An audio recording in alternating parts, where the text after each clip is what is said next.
प्रश्न पत्रकार या नात्यानेही आहे आणि जे राजकीय विरोधक तुमचे जे म्हणता आहेत की नारायण राणे साहेबांची इच्छा होती जिल्ह्यात युती व्हावी, रत्नागिरीत युती होते पण सिंधुदुर्गात का युती होऊ शकली नाही।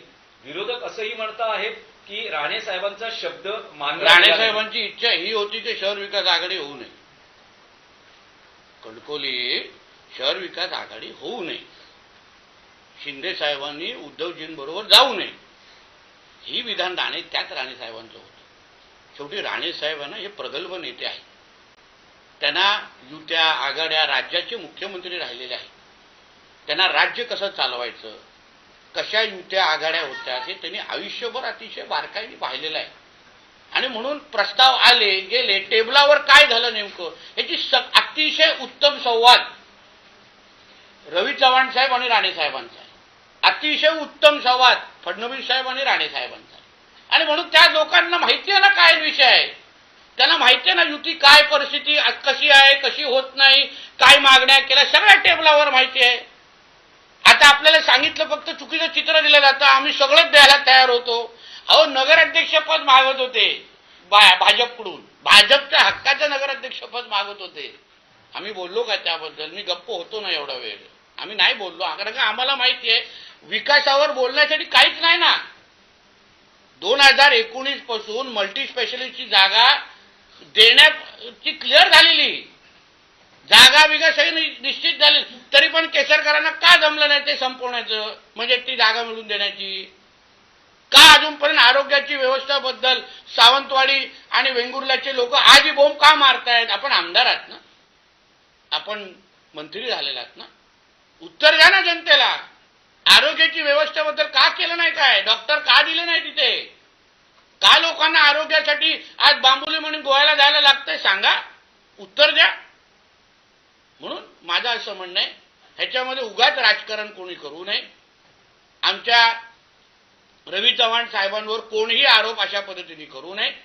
चव्हाण साहेबांनी आदरणीय राणे साहेबांसाठी लोकसभेच्या निवडणुकीमध्ये काय केलं हे आम्हाला चांगलं माहिती आहे, विधानसभेसाठी काय केलं हे चांगलं माहिती आहे। आणि मी आज पण सांगतो, आदरणीय निलेशजींचा पण बळीचा बकरा केला जातोय, त्यांना एकटं पाडलं जात आहे। का दुसरा शिवसेनेचा नेता बोलत नाहीये? का बोलत नाहीये?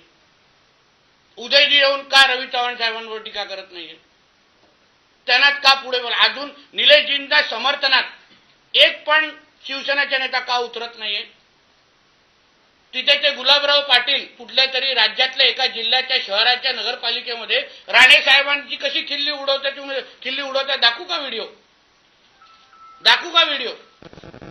मग का कोण बोलत नाहीये? निलेशजी बोलतात ते खरं, एक शिवसेनेचा नेता बोलत नाही, ना रत्नागिरीचा, ना कोकणातला, ना महाराष्ट्रातला।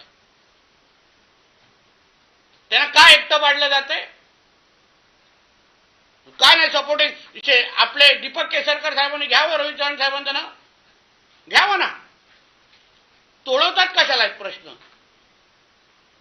म्हणून या बाबतीमध्ये 2 तारखेनंतर जसं निलेशजी बोलले आहेत, आम्ही लोक आपण बसू, फडणवीस साहेबांबरोबर बसू, चव्हाण साहेबांबरोबर बसू, महायुती म्हणून ह्याच्यातून काय मार्ग निघतो आपण पाहू ना।